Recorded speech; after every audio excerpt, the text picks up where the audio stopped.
performer is an award-winning singer and songwriter. Janiva Magness has won seven Blues Music Awards and been nominated for 25, and is the second woman to win the highly coveted B.B. King Entertainer of the Year Award. She's one of the most beloved figures in the Americana blues and roots music world, so we're very privileged to have her here today. Please welcome Janiva Magness.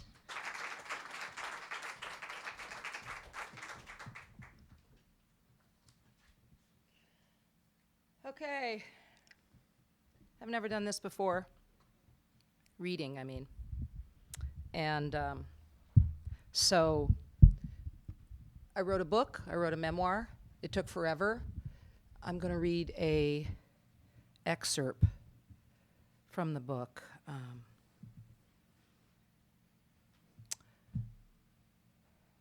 I was 14 years old and as damaged of a kid as you might see back then.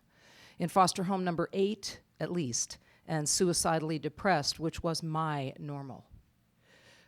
I was a wounded animal, trusting no one, isolated, completely disheartened, unable and unwilling to let anyone in. I poured as much booze as possible over that state of mind, and as many drugs as I could get my hands on. Anything to erase the garbage in my head. And my head was relentless. It kept playing the same tapes about how fucked things were, and that I only had myself to blame.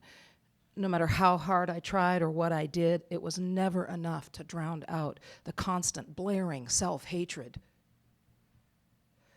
A friend wanted to cheer me up and said there was a show at a place across town and I had to see it.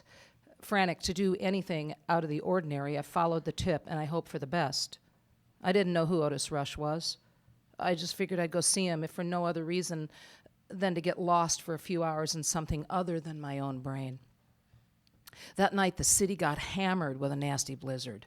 Traffic hardly moved. The entire town was all but shut down. You could barely see in front of your own face, but it would take more than a whiteout to stop me.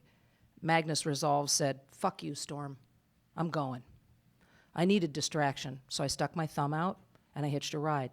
After a sub-zero journey across town, I walked into the bar, flashed the ID that made me legal, and for a $3 cover charge, I bought a ticket to the beginning of the rest of my life.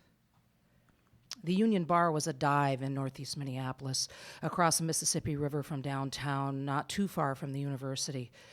A nondescript brick building, the bar was dark and reeked of alcohol, vomit, and piss. Funky would have been an upgrade. If you got too close to the bathrooms, your senses were assaulted with an acrid smell that would stop you in your tracks. A skanky bar filled with skanky people. What the Union had going for it was a lot of great touring acts coming through. I found the darkest spot in the back of the joint and I set up camp, standing quietly against a wall where no one would notice me. That way I could drink without being bothered. I must have sent out a powerful back-off vibe because everyone did.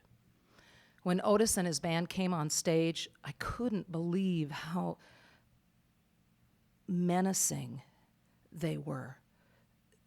They were just a bunch of head-cutting Chicago musicians who looked like they'd slice you just as soon look your way. Naturally, I loved them immediately. There was an obvious edge and excitement they carried with them. Otis was tall, dark, handsome, with a high, well-kept hairdo and a slim Xavier Cugat mustache. Cool cat that he was, his eyes were covered with black, dark shades. I didn't understand the fine points of his talent back then, but Otis, a rarity among guitarists, being left-handed, he played the guitar backwards and upside down. This brings a distinct sound. The notes seemed to burn and bend as his fingers picked the strings.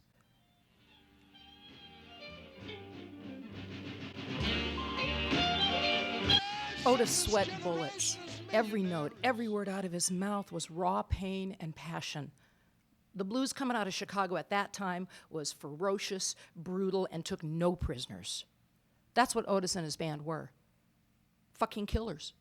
Intense, ruthless. The emotions sent out into that dirty little club pounded me on the chest and pinned me to the wall. Blues music took me hostage that night. There's no other way to describe it. As I stood in the back of that shithole watching Otis and his band till long into the night, all the crap that I had pushed down for as long as I could remember started tapping out of me. I wasn't sure what any of it meant. I'm not exaggerating when I say that the sensations aroused me and scared me all at the same time. And with the fear came this foreign and weirdly intoxicating idea that I wasn't alone. Otis and his gut-searing music seemed to suggest that maybe there was something in the world that I might actually belong to. I hung at the back of the bar, shaking. All the strange and weird emotions trapped inside of me just came loose. The tears uncontrollably raced out of my eyes and down my face. I did not understand or know where that came from, but my guts were spilling. I was glad it was dark inside that club because I felt totally naked, and glad I was alone because I was melting down and I wasn't sure that I could pull it together again. When you rage through life like I had, nowhere feels right. There is no comfort zone. My idea of existence back then was to kill time and plan a way to end my own life. I counted the days on the calendar a lot, like my mother had done the year before killing herself. I hoped she was finally at peace somewhere in the cosmos. I believed, like her, if I were dead, that my pain would die too. Years later, I read that Springsteen once said when he discovered rock and roll as a young man, it quickly became a matter of life and death for him, that until he realized that the music was his connection to the rest of the human race, he felt as if he'd been isolated from humanity and slowly but surely dying. Man, do I get that. That's exactly how it's been with me and the music since that one stupid, snowy night in Minneapolis. Otis Rush sang and played his guitar, and my life depended on it. I wept in the dark, and in those moments, the seed began of starting to believe there might be something in the world besides checking out from a life once and for all. It's kind of like being a rusted old can of kerosene your whole life, but you don't know you're kerosene until one day you walk past a match. Boom! You're on fire. You have no choice. You simply have to burn. Seeing Otis was that, a burning, a life-changing moment, and I didn't even know it at the time. What mad luck was that? After the show, I only knew one thing. I needed more of that experience. I was consumed by it. I saw the late, great B.B. King a few months later, went to countless shows, Bonnie Raitt, John Mayall, Sonny Terry, Brownie McGhee, Lazy Lester, Albert Collins, and more, hanging out with a lot of local bands whenever and whomever I could see, and by any means necessary. Several lifetimes later, or so it seemed, I would begin to find the knowledge that this music had the power to speak to the place in me where there are no words.